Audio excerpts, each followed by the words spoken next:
ये कहानी ताज की नहीं सजदे की है। एक ऐसा किस्सा जो हमें याद दिलाता है कि इंसान की असली पहचान उसके लिबास, उसके ओहदे या उसकी दौलत से नहीं बल्कि उसके ईमान, सब्र और सच्चाई से होती है। पुराने वक्तों की बात है जहां मिट्टी के घर और सादा जिंदगी थी। इसी गांव के किनारे एक गरीब नौजवान चरवाहा रहता था। उसका नाम था रईस। रईस की उम्र मुश्किल से 17 से 18 साल रही होगी। सर पर पुरानी टोपी, पैरों में टूटी चप्पल और कमर पर रस्सी बंधी होती, जिससे वो अपनी 4 बकरियों को बांधकर पहाड़ियों पर चराने ले जाता। उसके पास कोई दौलत नहीं थी, बस एक ईमानदार दिल और अल्लाह पर गहरा भरोसा। उसकी मां बीमार थी। पिता का साया बचपन में उठ गया था। रईस दिन भर मेहनत करता, बकरियां चराता और शाम को घर लौटते हुए थोड़ी सूखी लकड़ियां इकट्ठा करता ताकि मां के लिए चूल्हा जल सके। खाने को अक्सर सिर्फ सूखी रोटी होती, लेकिन रईस के चेहरे पर कभी शिकायत नहीं होती। हर रात सोते वक्त वो मां का माथा सहला कर कहता, अल्लाह हमारे साथ है। अम्मी, एक दिन इन बकरियों से ही हमारी तकदीर बदलेगी। गांव के कुछ अमीर लोग उसका मजाक उड़ाते थे। देखो बकरी वाला क्या ख्वाब देखता है, जैसे बकरियां उसे नवाब बना देंगी। लेकिन रईस सिर्फ मुस्कुरा देता। वो जानता था कि असली इज्जत अल्लाह देता है और मेहनत कभी जाया नहीं जाती। एक दिन जब वो बकरियों को पहाड़ी की ऊंचाई पर ले गया तो उसे एक अजनबी शख्स मिला। लंबा सफेद लिबास, चमकदार चेहरा और हाथ में एक डंडी। वो थका हुआ लग रहा था। रईस फौरन अपनी थैली से रोटी निकाली और उस अजनबी को दे दी। खाइए हजरत, मेरे पास और कुछ नहीं है, लेकिन ये हलाल की रोटी है, रईस ने नम्रता से कहा। अजनबी ने मुस्कुराते हुए रोटी खाई और कहा, बेटा, तेरा दिल बहुत पाक है। तू जो कर रहा है अल्लाह उसे देख रहा है। तेरी सच्चाई तुझे बहुत ऊंचाई तक ले जाएगी। अगले ही दिन की सुबह कुछ अजीब सी थी। आसमान पर बादल थे और हवाओं में अजीब सी बेचैनी। रईस रोज की तरह बकरियां लेकर पहाड़ी की तरफ रवाना हुआ, लेकिन उसके मन में कल उस अजनबी की बातें गूंज रही थी। तेरी सच्चाई तुझे बहुत ऊंचाई तक ले जाएगी। रास्ते में उसे कुछ शोर सुनाई दिया। नजदीक पहुंचा तो देखा कि गांव के जमींदार के खेत में एक बकरी घुस गई है और फसल खराब कर रही है। जमींदार गुस्से में आग बबूला हो रहा था। किस कम्बत की बकरी है ये? उसने चिल्लाते हुए पूछा। रईस ने देखा वो उसकी ही बकरी थी। वो फौरन आगे बढ़ा और सिर झुकाकर बोला, हजूर, ये मेरी बकरी है, माफ कर दीजिए, अनजाने में खेत में घुस गई। मैं इसकी मरम्मत करूंगा। जमींदार ने उसे घूर कर देखा और कहा, मरम्मत तू गरीब बकरी वाला, तेरे पास तो चप्पल भी ठीक नहीं, और बकरी ने मेरी पूरी मेथी की क्यारी बर्बाद कर दी। गांव के कुछ लोग जमा हो चुके थे। कुछ रईस का मजाक उड़ा रहे थे, कुछ चुपचाप तमाशा देख रहे थे। तभी जमींदार ने कहा, ठीक है, अगर तू सच्चा है तो अपनी सबसे अच्छी बकरी मुझे दे दे, वरना पंचायत बुलाऊंगा और तुझे गांव से निकलवाऊंगा। वो बकरी जो जमींदार ने मांगी वही थी जो सबसे ज्यादा दूध देती थी। रईस के लिए वही एक उम्मीद थी, मां की दवा और घर के खर्चे की। रईस की आंखें नम हो गई, लेकिन उसने गर्दन झुकाकर बकरी की रस्सी जमींदार की तरफ बढ़ा दी। अगर इसी से आपका गुस्सा ठंडा हो जाए तो मैं अल्लाह की खातिर अपनी बकरी कुर्बान करता हूं, लेकिन झूठ नहीं बोलूंगा पर बहस करूंगा। गांव में सन्नाटा छा गया। सबको उम्मीद थी कि रईस मना कर देगा या झगड़ा करेगा, लेकिन उसने झुककर सच्चाई को चुना। जमींदार का चेहरा बदल गया। उसकी आंखें नरम पड़ गई। उसने बकरी की रस्सी वापस रईस को थमा दी और कहा, बेटा, मैं तुझे आजमाना चाहता था। तू सच्चा निकला। आज से ये जमीन तेरे लिए हमेशा खुली रहेगी। और एक और बात, जमींदार ने जेब से एक पर्ची निकाली।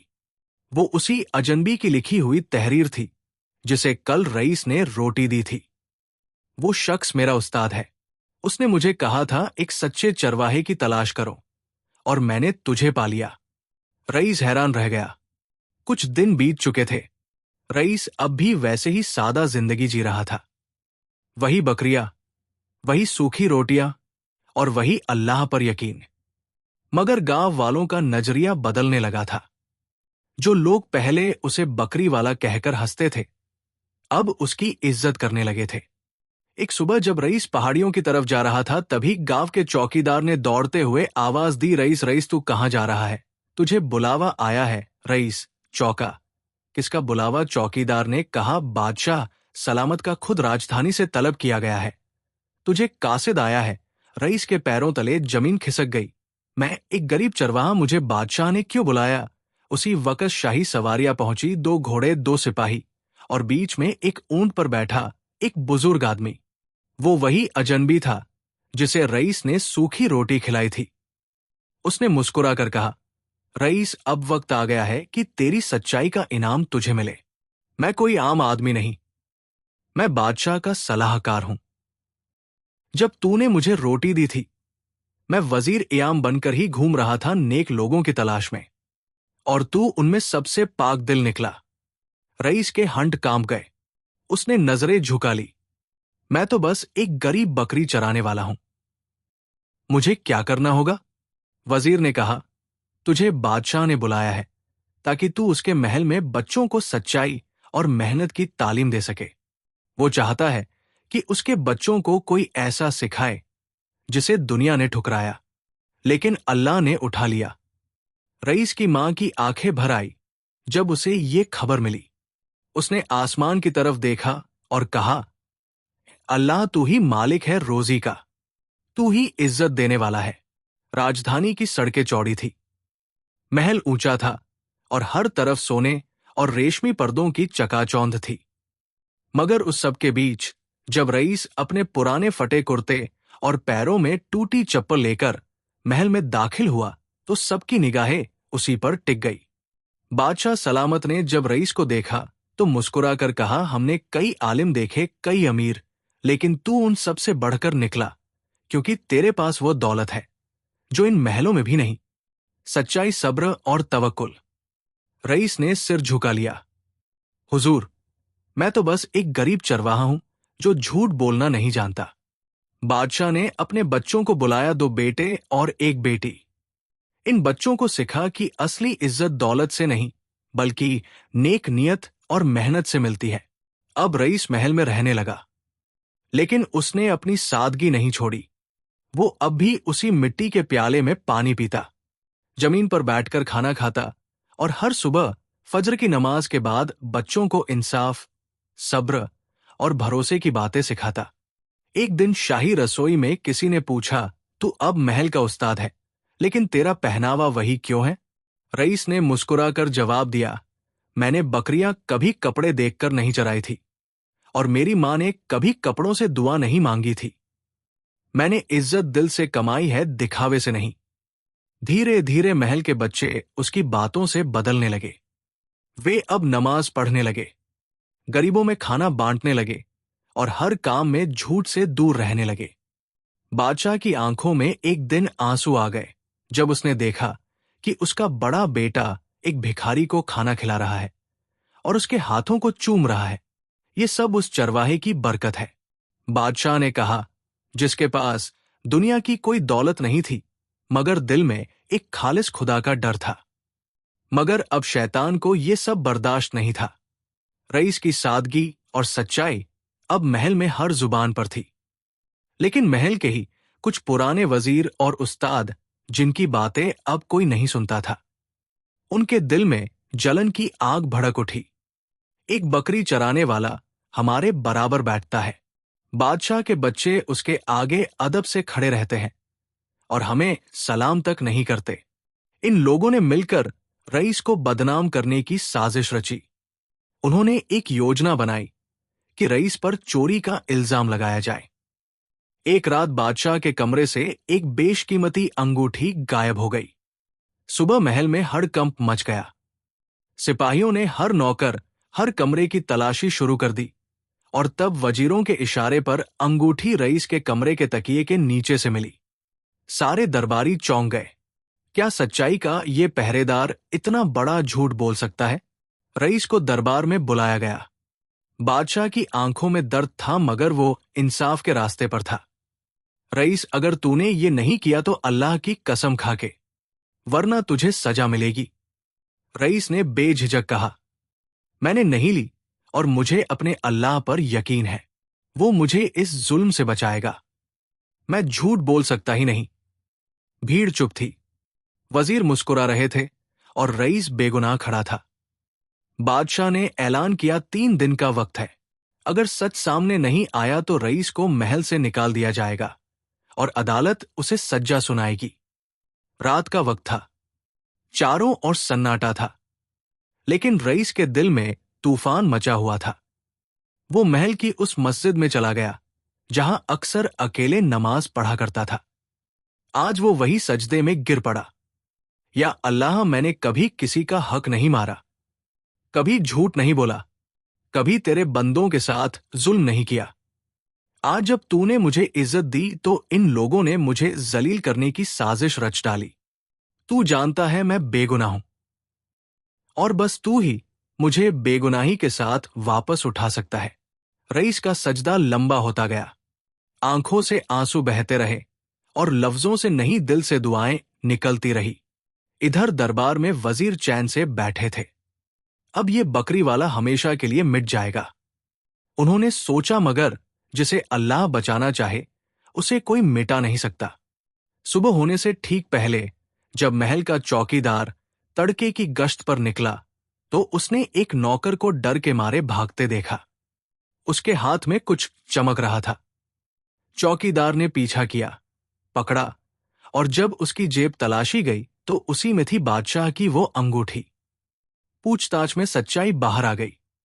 वो नौकर उन्हीं वजीरों का भेजा हुआ था जिन्हें रईस की सच्चाई सबसे ज्यादा चुभती थी।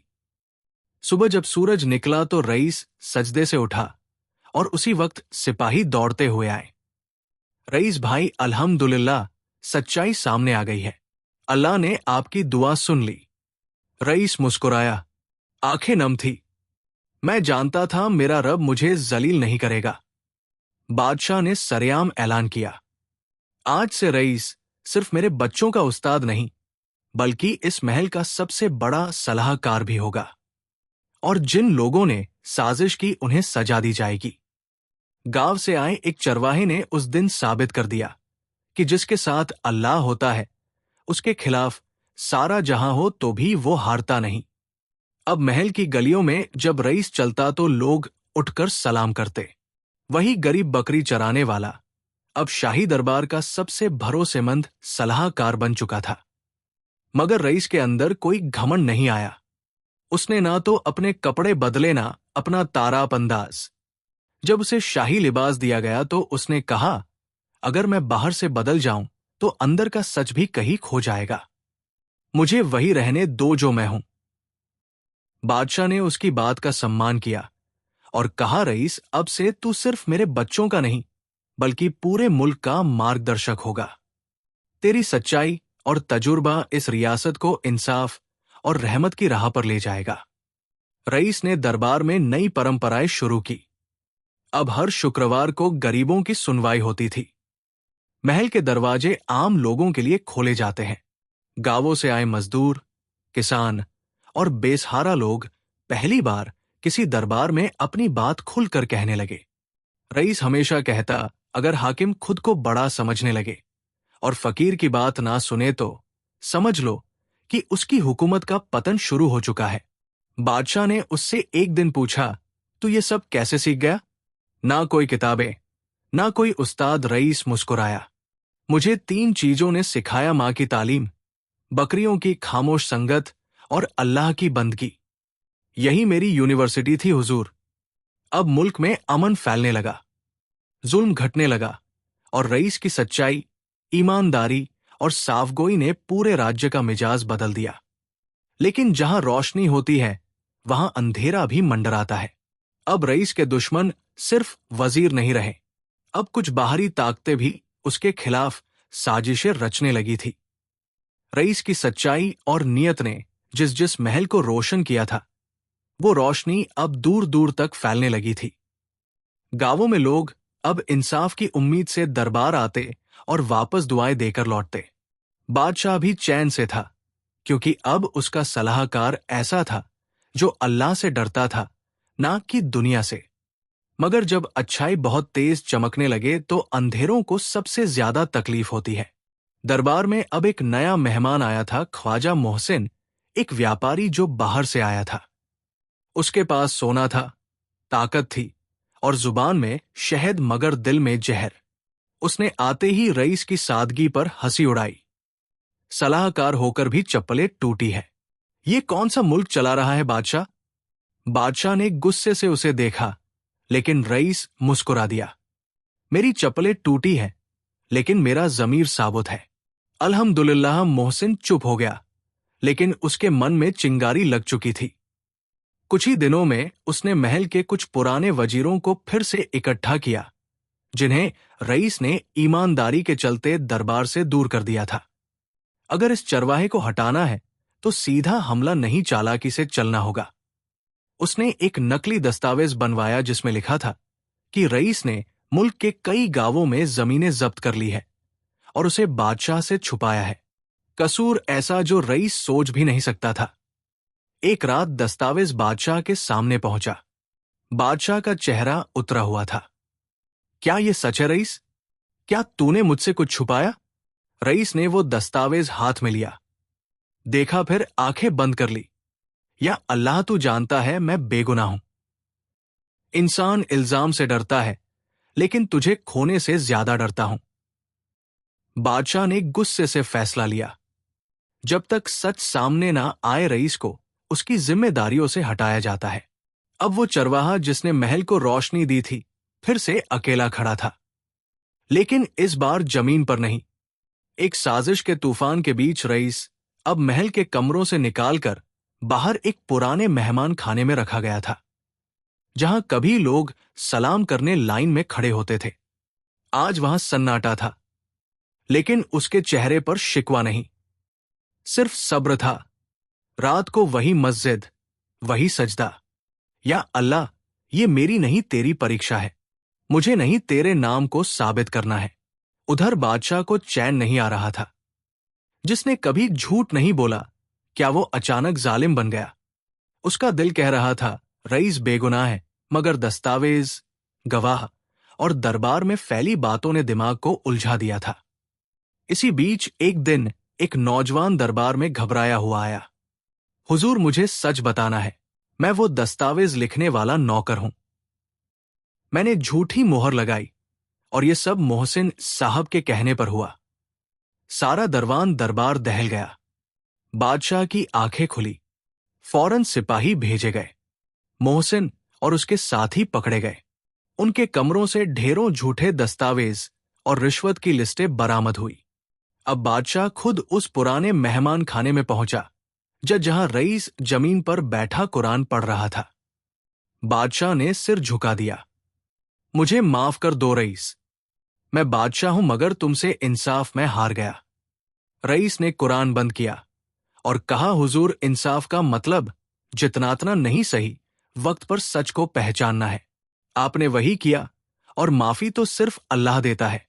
पूरे महल में फिर से रईस की सच्चाई गूंज उठी।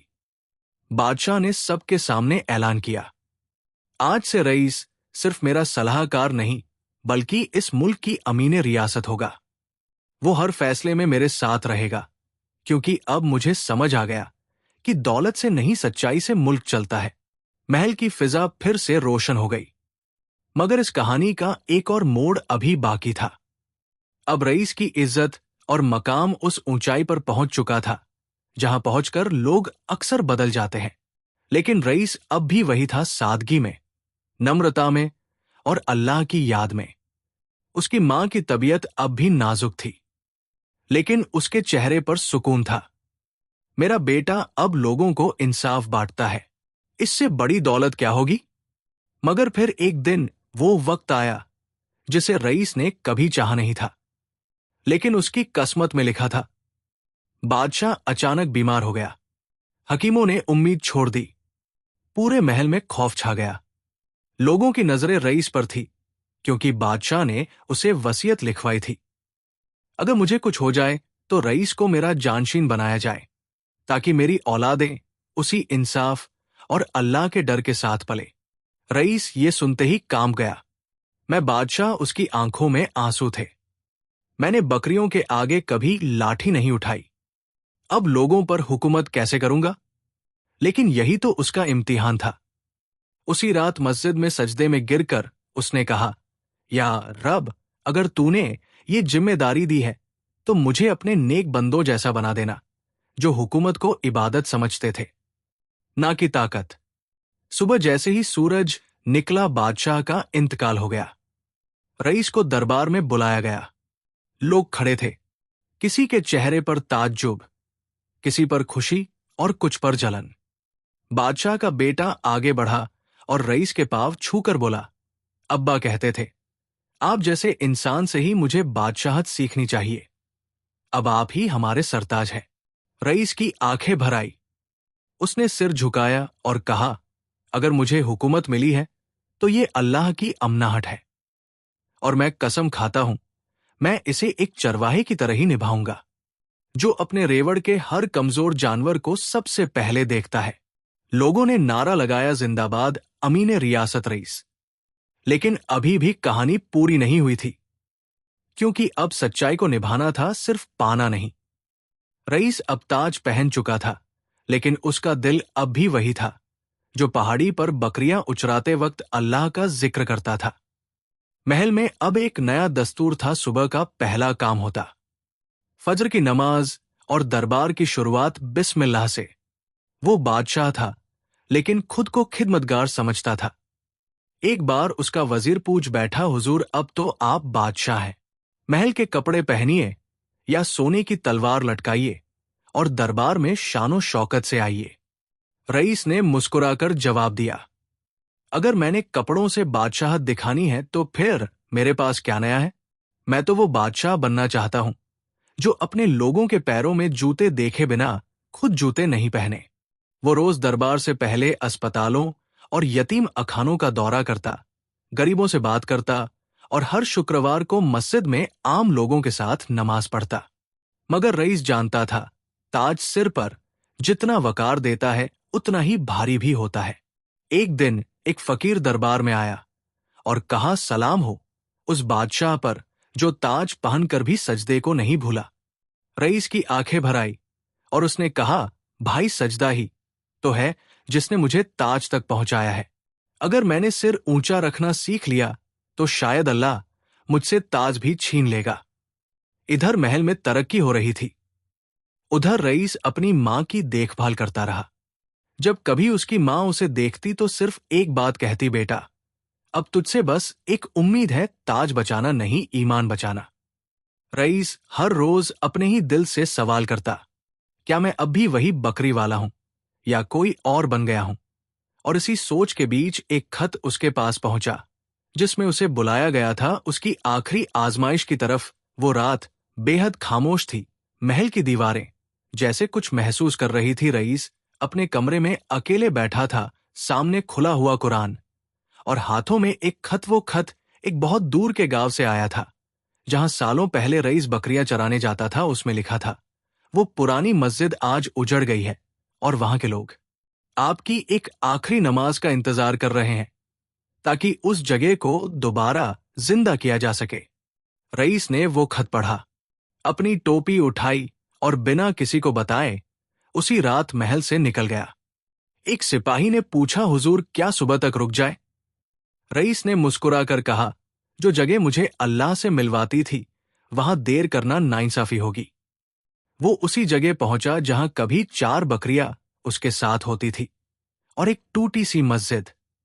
अब वो मस्जिद और भी टूटी हुई थी, लेकिन आसपास कुछ बुजुर्ग और बच्चे उसका इंतजार कर रहे थे। रईस ने बिना ताज, बिना गार्ड, बस अपने घिसे हुए कुर्ते में वजू किया और नमाज पढ़ाई।